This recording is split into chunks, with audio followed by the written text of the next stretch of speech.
down, yeah. I've been feeling so down, yeah.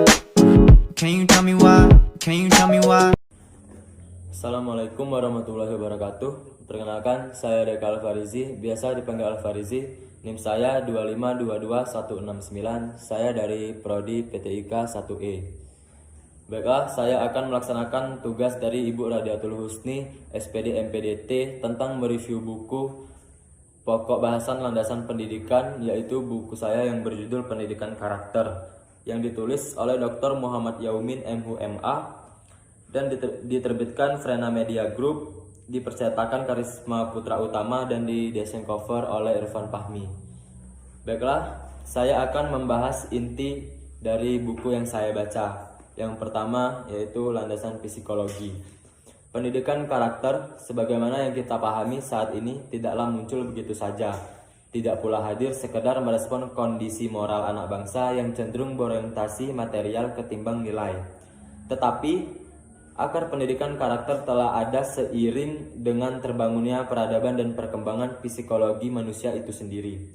Secara psikologis, Dewantara 1977 menjelaskan hubungan antara jiwa atau kebatinan dan watak atau karakter manusia.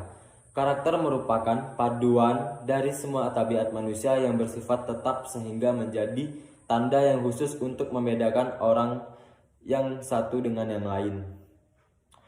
Kekhususan tanda tersebut tergantung dari tenaga yang ditimbulkan oleh jiwa atau kebatinan, di mana jiwa manusia itu terbentuk dari gabungan antara angan-angan, rasa, dan kemauan, atau cipta, rasa, dan karsa.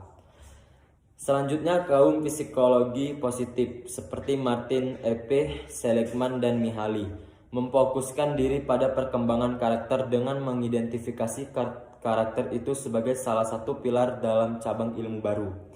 Psikologi positif, Mihaly adalah seorang psikolog yang banyak menulis mengenai kreativitas, feeling flow, good work, good business, dan lain-lain.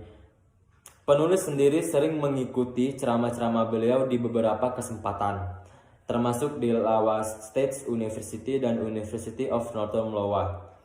Masing-masing mengenai kreativitas atau creativity, feeling flow, dan juga bidang psikologi positif yang dalam hal ini penulis memasukkan sebagai landasan psikologi pendidikan karakter. Yang kedua, landasan moral. Dalam tulisan ini, penulis memisahkan landasan moral dan etika walaupun beberapa pandangan cenderung memandangnya berada dalam satu domain. 3 level moral karakter seperti dikembangkan oleh Aristoteles, 3 ethics of fear atau etika takut, ethics of shame atau etika malu, dan ethics of wisdom atau etika kebijaksanaan. Merupakan salah satu contoh bahwa etika dan moral seiring dikupas dalam domain yang sama. Terdapat 2 alasan utama mengapa penulis cenderung membahasnya dalam ruang yang berbeda antara etika dan moral. Pertama, pada hakikatnya terdapat perbedaan mendasar antara moral dan etika. Moral merupakan karakter personal dari seseorang, sementara etika menekankan pada sistem sosial di mana moral-moral tersebut diterapkan. Dengan kata lain, etika merujuk pada standar atau kode dari suatu perilaku yang diharapkan oleh suatu kelompok yang di dalamnya terdapat individu-individu atau Wisgig 2012. Oleh karena itu, seiring kita dengar istilah etika sosial, etika perusahaan, etika profesional, etika keluarga, tetapi bukan moral sosial, moral perusahaan, moral profesional, dan moral keluarga. Kedua, ketika moral dan etika dikupas secara integrated, maka kawasan perbahasan dari kedua disiplin tersebut menjadi sangat baik, memadai untuk menjadi landasan dalam kajian pendidikan karakter. Namun penulis tetap berpendapat bahwa nilai-nilai moral dan etika harus menyatu dalam pribadi seseorang dalam suatu masyarakat. Berikutnya yang ketiga, landasan agama. Semua agama mengajarkan tentang moral, nilai, etika, pentingnya melakukan perbuatan baik, tidak diperbolehkan untuk melakukan perbuatan jelek. Dan berbagai ajaran spiritualitas pada tahun 2006 sampai 2007, Yosi Amran melakukan penelitian tentang nilai-nilai spiritualitas yang tercermin dari ajaran moral, nilai, dan etika dengan melibatkan beberapa agama seperti Buddha, Hindu, Kristen, Islam, Yahudi, non-dual, Samani, Taoisme, dan yoga. Kemudian, dia merumuskan 7 nilai-nilai dasar spiritual yang terdapat dalam semua agama tersebut, yakni 1. Kesadaran, 2. Keanggunan, 3. Kebermaknaan, 4. Nilai yang dilampaui di atas segalanya, 5. Kebenaran, 6. Kedamaian, dan 7. Kebijaksanaan. Amran 2007.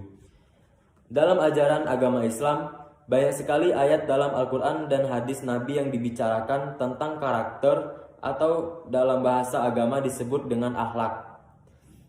Tentu saja, begitu pula dengan ajaran-ajaran agama Kristen, Hindu, Buddha, dan agama-agama lainnya. Namun, dalam tulisan ini tidak bermaksud menjabarkan semua pandangan agama seperti disebutkan di atas. Tidak juga membahas lebih perinci dan mendalam tentang ayat-ayat Al-Quran dan hadis Rasulullah SAW. Tetapi hanya beberapa dalil saja pandangan-pandangan ilmuwan tentang pendidikan karakter yang menjadi dasar pijakan dalam mengembangkan dan membangun nilai-nilai karakter. Sebagai inti kajian dalam buku ini, semua kita menyadari bahwa upaya mengintegrasikan nilai-nilai fundamental agama dalam pendidikan merupakan suatu pekerjaan yang baik dan mulia.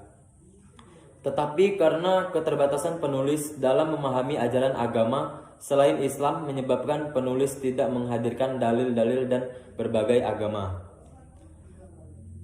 Hal ini sangat disarankan kepada rekan, kolega, saudara setanah air yang peduli tentang pengembangan moralitas generasi anak bangsa perlu membumikan ajaran agama dari langit untuk mengarahkan berbagai aktivitas pendidikan di bumi ini. Karakter dalam bahasa agama disebut dengan akhlak, seperti dikatakan oleh Akramullah Syed 2011.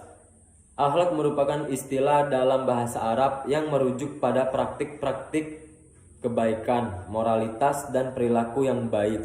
Baiklah, saya akan menyebutkan hal-hal yang penting dan menarik di buku ini.